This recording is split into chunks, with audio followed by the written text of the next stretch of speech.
Hello, and welcome to the People Grow Places podcast, where we explore the virtuous circle of people, growth, and place. Brought to you by Grow Places and hosted by our founder, Tom Larsson. Today, we have a special episode recorded on site at the Truman Brewery in East London, where we are excited to work in partnership with the Truman Brewery and local people in Brick Lane, Spitalfields, and Banglatown. So here we are at the Truman Brewery and we're joined by Steve. Steve, hi, welcome. Hi, thanks. What's your role? How are you involved in the Truman Brewery and what are you doing here today? So I manage the site and I predominantly do sales and lettings. So I get people here renting space off us to run their businesses or put their events on. Yeah, that's it in a nutshell. So you deal with everyone who's sort of trading and making a living here? Yeah, in a sense, we're based here, so everyone that runs a business out of here gets to see us, or me and us every day. We're not conventional landlords that are typically off in an ivory tower somewhere. We're at work on this campus with all the people that operate their businesses here. So yeah, we deal with them day to day. And yeah, that's it. You must see a huge range of types of business, scale, size, ambition, as well as, have so much interaction with different people. What's that like? It makes going to work very fun, actually. It's, we feed off the energy of what people are doing here day to day. I mean, if you break down what we do, it's pretty simple. We manage buildings and we try and keep everything shipshape for people to be successful at what they do here. But as you say, we get to interact with huge range of businesses. I mean, on the bigger end of things, we've got Urban Outfitters here that have got their European headquarters. They've probably got 500 to 600 staff here. So we don't obviously interact with every single member of that team every day, but we do get to interact with them. On the other end of the scale, we've got little creators here. We've got jewelers, we've got people making sort of incenses and fragrances, people running shops, and other artisans. So every day is very different, dealing with different people's needs and wants. And as I say, feeding off what their businesses do, which you get a little bit of a halo effect off that and feel very involved in it. And I mean, you must be are you involved in the making sure that their businesses can run smoothly? What does that entail in terms of understanding the layout of the space and just making, how does that inform the brief, I suppose, as well, around the redevelopment? Well, so in terms of how we manage and curate what goes on here, firstly, we understand that our buildings aren't sort of purpose built for like typical office use. They're not conventional workspaces. This is an ex-brewery. These buildings had a different life once upon a time, and they're sort of suited to a certain kind of people. We're also, as a team, traditionally not from property backgrounds. I mean, my background's I'm from the music industry. We have team members from the fashion industry that have done sort of creative pursuits in uni and what have you. And most of us join here based on our interest in really what the sort of cultural events that happen here, the markets and the people that work here, rather than the business of property, That must provide a really amazing space or sort of framework and foundation to build a brief on, Tom. Just talk to me about how you've needed to consider all of the things that Steve's just spoken about with the redevelopment.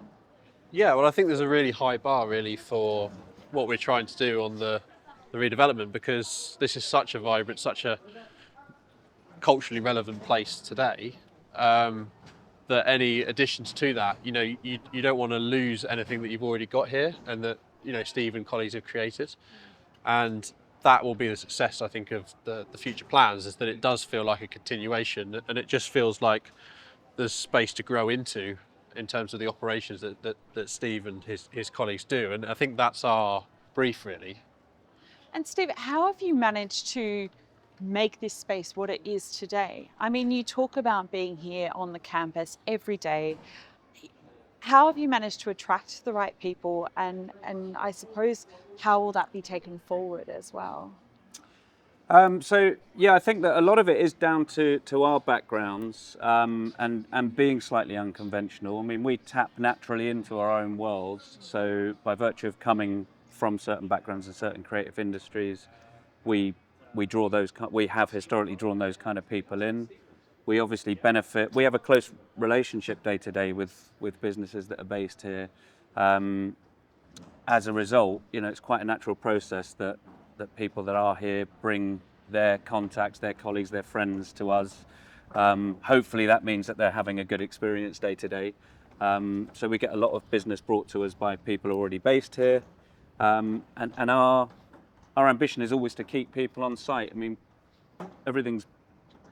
contractually everything's done on a very flexible basis, so that should people's needs change, we can always find them an alternative space somewhere else on site. We never like people to leave the site. We've got such a huge range of buildings and spaces that we shouldn't find ourselves in that position. So that's our ambition.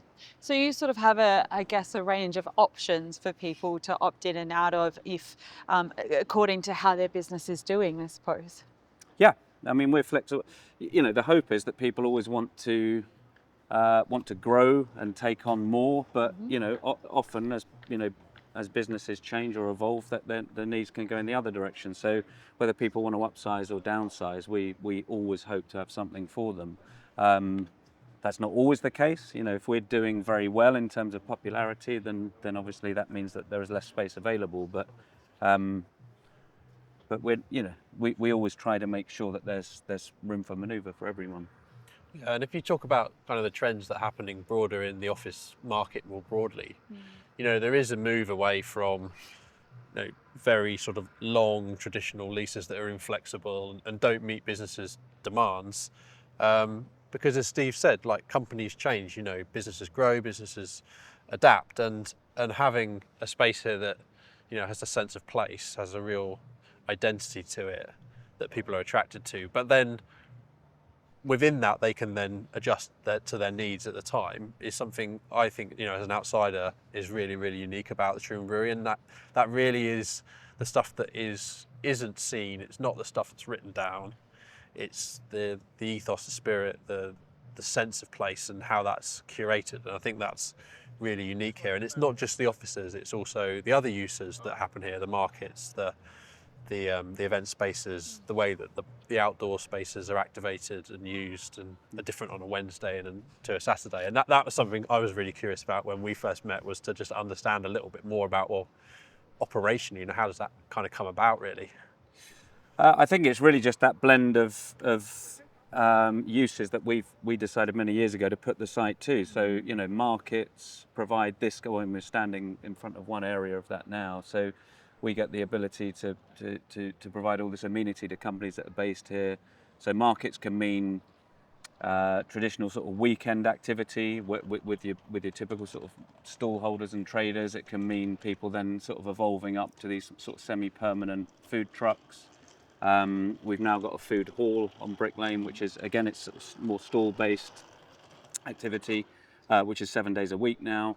And that all feeds into the success of the workspace. I mean, it's pretty unique that you can be part of such a big footprint campus with so much amenity on it for people, to enjoy whilst at work or after work. We've got bars and cafes here as well. Yeah.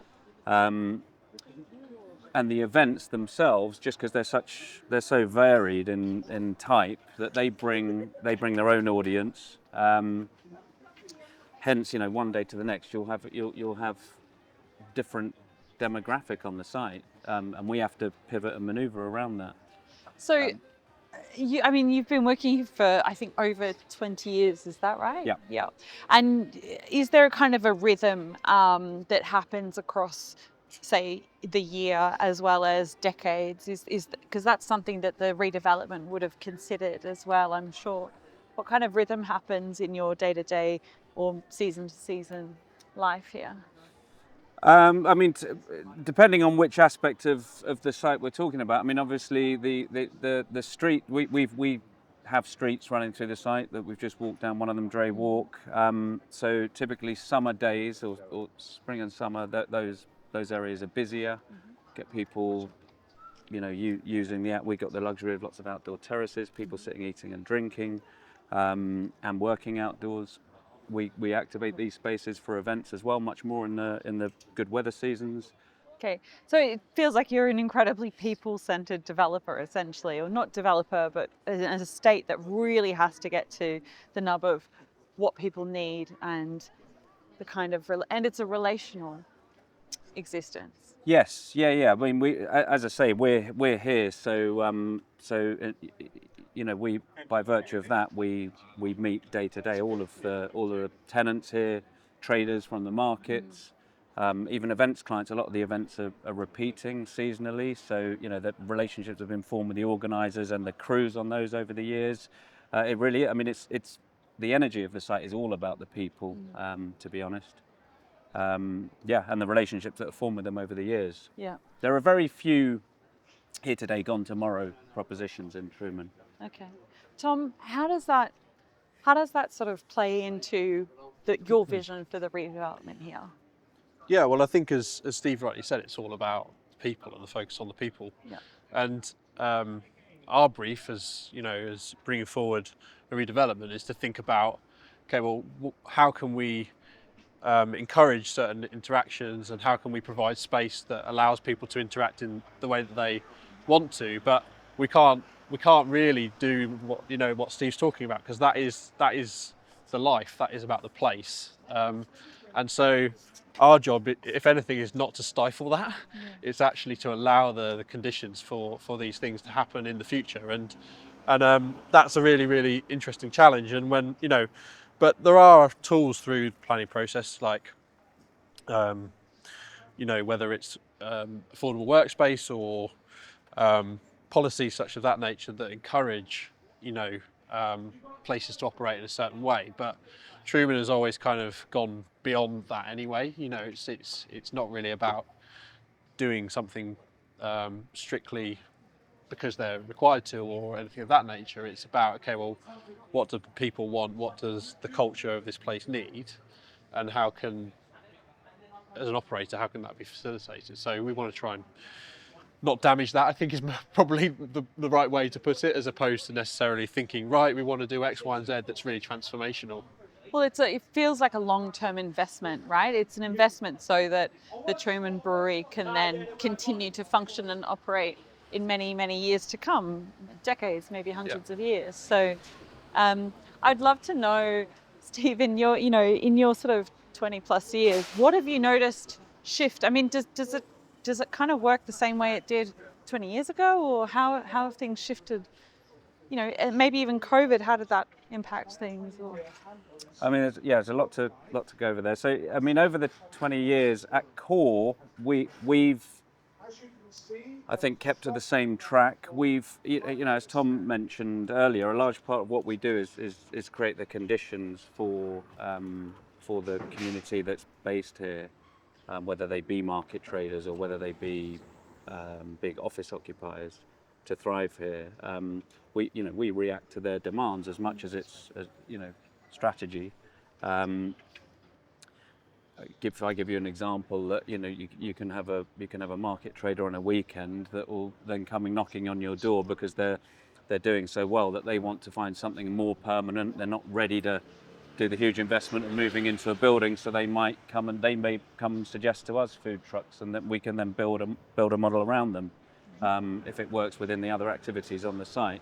So that being one example, there's a pretty natural evolution over that time. I mean, we didn't necessarily in every case go out and design something up, put it on a drawing and then try and fill it with operators. Often it's the operators leading us into it, and then us building something around them. What have we seen change over the years? I mean, obviously popularity has gone up, which brings its own kind of change. Brick Lane, I think Brick Lane's kept its personality throughout the time I've been here. It's always, I mean, there's still, around us as we're walking now, we'll see there's still, the famous curry houses. There's traditionally been a wholesale business here 20 years ago, which I think probably has shrunk, but that's just down to other uses taking precedent, like live shop. A lot of these shops were showrooms for old sort of leather showrooms and things, which were wholesalers and distributors.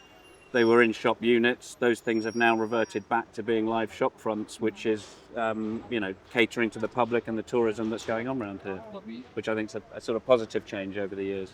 Is what they were built for and designed for in the first instance. And Tom, that street presence, I mean, that I've heard time and time again the architects and the designers talking about enlivening the spaces. It feels like there's a really conscious effort to translate what's happening here on Brick Lane and what the evolution has been in retail experience to the parts of the town. Well, when you're talking about the project that we're looking at now, we're all responding, us as Grow Places included, we're responding to a vision and a direction from Truman. And then everyone brings their own kind of experience into that. We then talk about it as a team, we talk about it with local people, and that shapes something into a project. But so that's a really great environment to work in. It's a really great environment to know that you're working with someone who is really long term and actually is the operator of the place as well. Because as Steve said, a lot of this is actually about the people, it's about the operations. Like, we've got some very good architects on this, and you could have one architect design a building for Truman, who are a long-term operator, and the same architect designed, the same building for a speculative developer. And if you came back in 10 years' time, they would be very different buildings, and they'd be very different places, even though the physical, architecture is the same. And so I think it really is about the place. It's really about the community, the stuff that you don't see, which is actually what is a huge contributor to the success of the operation here. Talk me through the stuff that we don't see. Okay, I mean, as Tom's sort of alluded to, the buildings themselves, the historic buildings themselves, were, with the exception of 2 or 3, were not built for office use. This was an active brewery. It was a pretty industrial site. So these aren't idyllic buildings for someone just wanting to come and have a day-to-day sort of fairly ordinary office life. People really are drawn here because of the energy, because of the other types of operator here. It's a sort of self-feeding machine in that way. People, the fact that the buildings aren't built for purpose means there are some anomalies there that people have to sort of put up with. Again, if architects designing buildings for speculative developers would design them in such a way as to give the maximum appeal on sales, normally to draw people in on the initial launch of the building, whereas we're an ongoing, constantly evolving site. So what we're doing, as I said earlier, is responding to people's needs and changing the buildings as we go, rather than trying to second guess what someone needs. Yeah. So then the challenge that we at Grow Places had is, okay, well, how do we take that aspiration, translate it into something that design teams can understand, and then that can go through the planning process and in the usual way. And in that process, you do have to make some decisions. You do have to draw some lines and put some colours on plans and say, we think that this use is going to go here and that use is going to go there. But that is, that's an intention at a point in time, and the planning system is flexible enough, and also the buildings that we're designing are definitely flexible enough that over time these things can change. As life moves on, as trends change, as technology changes, as the way people use buildings, use cities changes, good buildings like the ones we're surrounded with can change, it can adapt, and then it's really about people to bring the life and to bring the vibrancy and to use them in different ways and to knock them about a bit and to rough them up, and that's life. That's what people think of when they think of successful places. They don't think about architecture, they don't think about the window detail. They think about life, how they feel in that place, yeah, and the autonomy I suppose they get and the power that they get as as the public walking down the space, or as a business owner, or as a, Yeah. as someone who could spend money here, I suppose that there's a bit more power for them as well, to influence how the Truman Brewery moves going forward. Yeah, absolutely. As I say, ultimately it's all about us continuing what we've been doing over the last 25 plus years, building this sort of creative industries community and a series of cultural events, markets, all of those activities, and also continuing to respond to what people need. We never, as I say, never want people to leave here. Yeah. We want people to bring their collaborators onto the site to create more of that sort of village, of that community of type, and we want to always be able to accommodate them. Fantastic. Yeah, and that takes different spaces, different size companies, everything from smaller companies, individuals, up to larger companies. As Steve, you mentioned, you've got Urban Outfitters here, and actually, in the industry, we talk about ecosystems, which is a bit of jargon, really, but it's essentially that. It's saying, okay, there's a system, there's a village here, to use your expression, and that ecosystem it's quite fragile in a lot of ways, and it requires all those component parts to be what it is. It requires the larger businesses and the smaller businesses because they both like being next to each other. Mm-hmm. It requires the amenity and the mix of uses because people want to go and work in a place that's vibrant and active and they can meet their friends afterwards. They want to be close to places with greenery, and so this all becomes part of the overall offer, if you want to look at it on that side of things, but actually just the overall place, and that's really, really important for successful, viable places. And so yeah, that mix, we use the word mix a lot in this project, and I think it's really important. It's a mix at all levels of people, of spaces, of operations, of price points, and that's what will make it continue to be really successful. So we're here on Brick Lane. What does this mean for you? What does this area sort of represent in terms of your work and your responsibilities? Well, Brick Lane itself isn't part of Truman's land, but Brick Lane is incredibly important. I mean, we are part of a broader neighbourhood. Brick Lane's got its own. It's famous, obviously, for the curry houses in front of us here. They bring that they've got their own draws, so people come to Brick Lane just to visit those curry houses in some cases.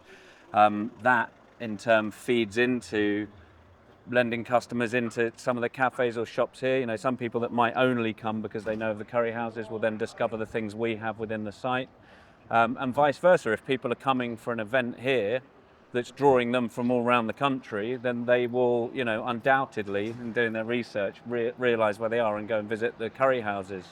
At the north end of Brick Lane as well, you've got an incredibly famous bagel shop. Again, some people know Brick Lane just for that, with good reason.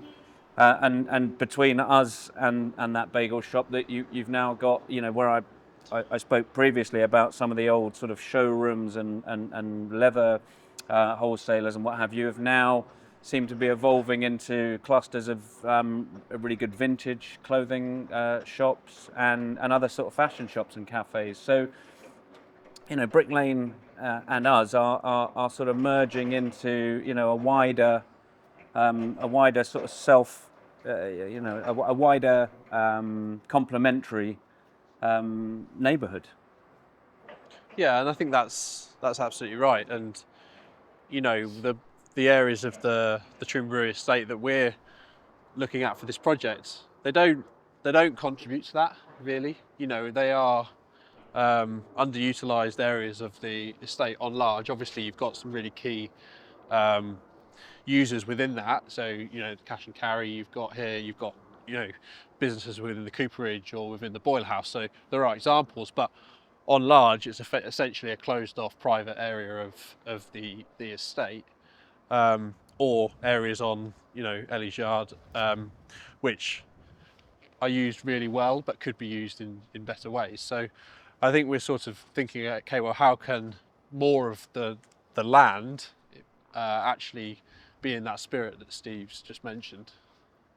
So, I mean, the development we've walked through with multiple architects, and they've had to give due consideration to all the existing businesses, but that sit on Brick Lane. But those businesses aren't necessarily within the Truman Brewery's direct control. So it's just an interesting, that requires, it almost leans on your 20 years of experience of building relationships and developing a community feel here. To enable that actually things are going to go forward. Yeah, I mean, in short, we just have to be good neighbours, and that works both ways. I mean, we've been here 25 plus years doing what we do. The curry houses predate that, and if it didn't work, we wouldn't have been able to exist in harmony together. So to continue, that's very important. We must consider our neighbours. So Steve, where are we now? So now we're in what we call Brick Lane Yard, which, as you can see, is predominantly there's a lot of car parking here. We've actually got an event setting up over here to our left, and this is the cooperage. So in the brewery days, this would have been full of kegs being made in this building, and now this is home to, I dare say, probably 10 businesses, ranging from an art collective on one end of the building to an artisan that's making incense and fragrances, a photo studio, and fashion studios, all sorts of uses. I think we should go and have a look, sure. Yeah, should we go and see if we can see some people at work? Great. Yeah, so let's go in and see Junior. Oh, this is exciting. Oh, it smells fantastic in here. Yeah, Hi, Junior. Right, guys, how you doing? Hi, Dominique. Nice Junior, to meet you. Hey, Wow, Junior. what are you doing here, Junior? Hey man, you're right. How you doing? Yeah, so Junior's got a brand called Cremate, which creates all these wonderful incenses, candles, Yeah, and scents. big scent brand essentially. Candles, incense, as Steve said, room sprays. Yeah. And it Yeah, smells fantastic. Yeah, so I'm told. You've sort of lost that sense as well. Yeah, being in here, you become somewhat nose blind. Yeah, to yeah. everything. Yeah, so it's been in there like what we saying, two and a bit years now. Yeah, nearly 3 years you've been with us. Yeah, we actually moved Junior in here. Talking about like how people move around and stay on the site. We moved Junior in here because where I originally put him, I kind of messed up, and the neighbours complained about the smell. We had him too close to someone, so he's ended up in this perfect little environment. How could your neighbours complain I about know, this right? smell? That's fantastic. That's great. And so obviously the flexibility of what Steve's been able to do has been really helpful for you and your 100%. business. I mean, always sort of if anything needs to get done, it's super straightforward to sort of hit Steve up and get it moving. Fantastic. Awesome. Well, keep Checks doing in what the you're doing. post. Yeah, keep Well, doing what thank you're you. doing. Thanks for your time, No Junior, worries. and congratulations on the work Thank you're doing you, here. thank you. Looks great. Nice one. Thanks, Junior. No worries. Thank you, Junior.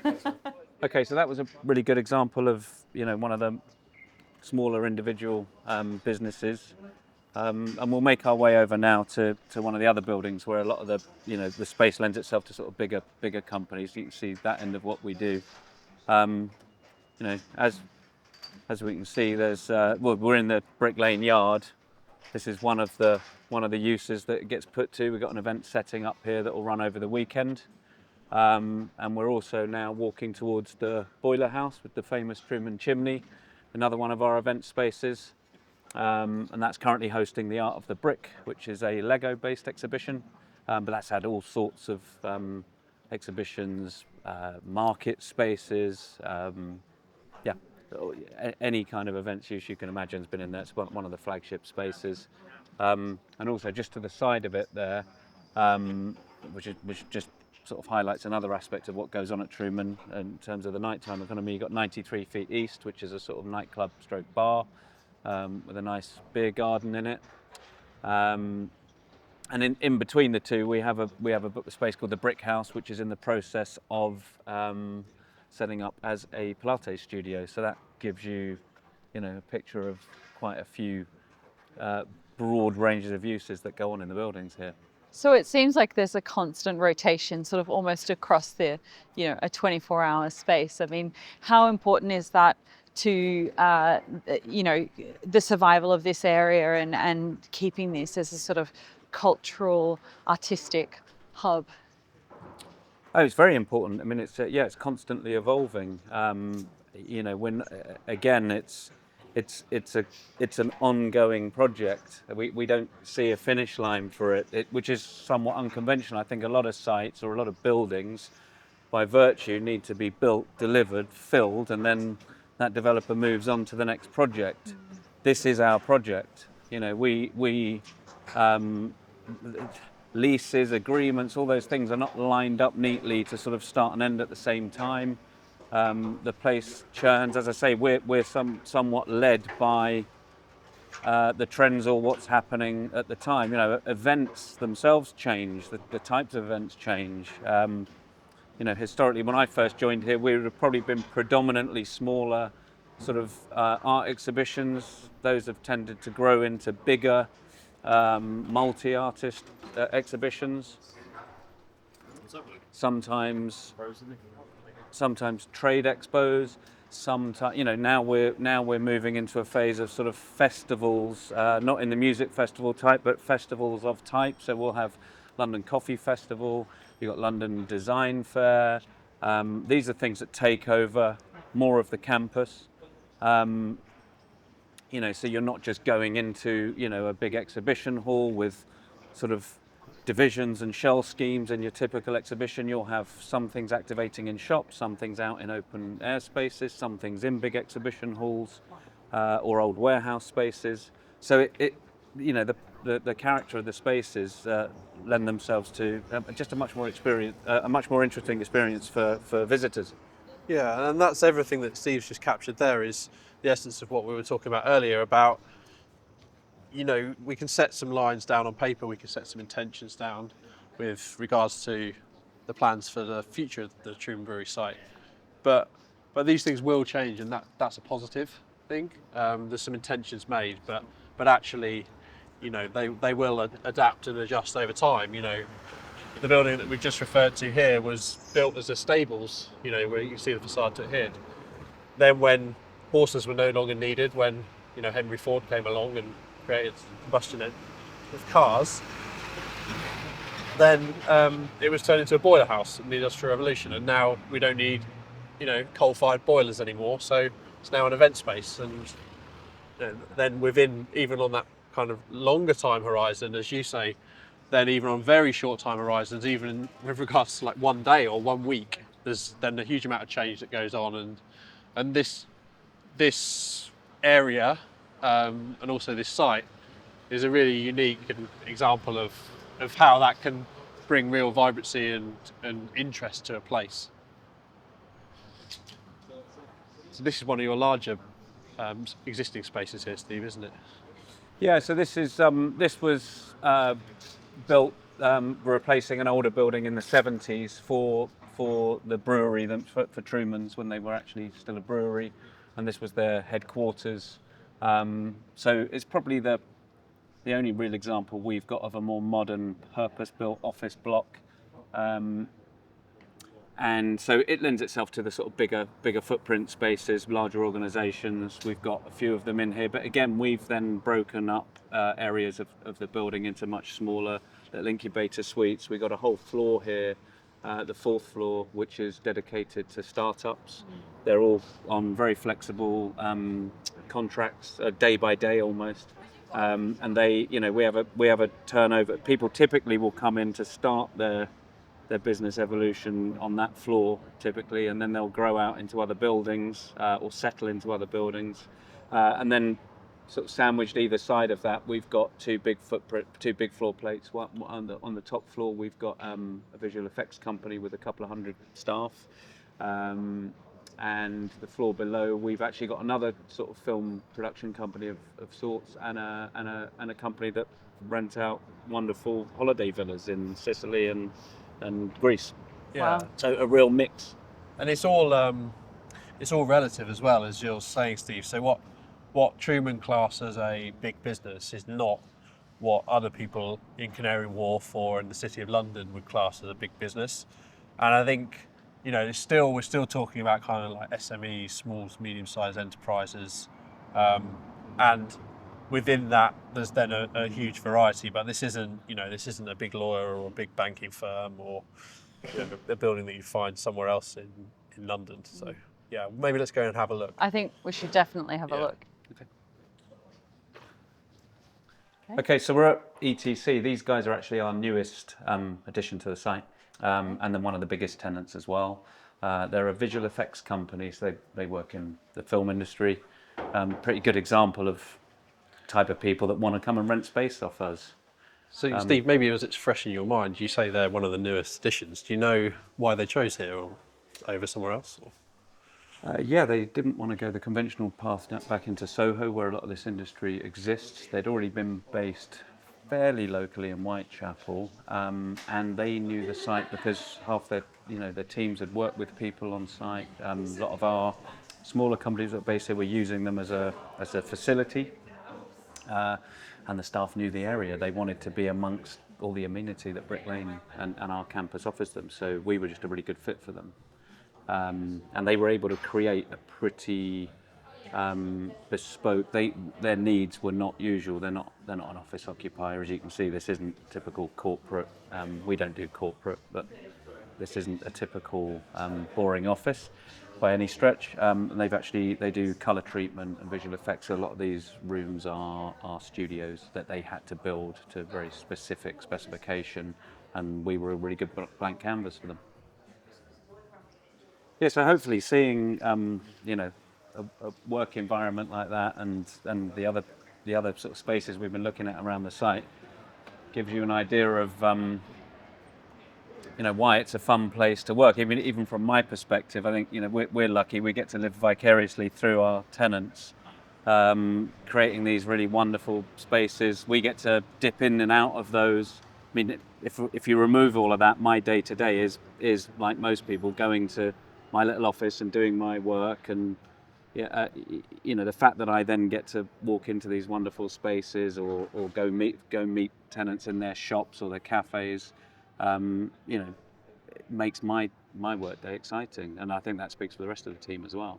I mean, it just really speaks to the patchwork of kind of life that exists here on the estate, which you get to play with every day, and for a lot of people is a bit of a pilgrimage, but it's just that everyday sort of Brick Lane existence, which is then going to feed into the redevelopment. Well, thank you so much, Steve. Really appreciate your time today. Pleasure. And it's been really fascinating lifting the lid on daily life at the Truman Brewery. Okay. Thanks. Thank you for listening to the Grow Places podcast. For more information, visit growplaces.com and follow us at We Grow Places across all social channels. See you next time.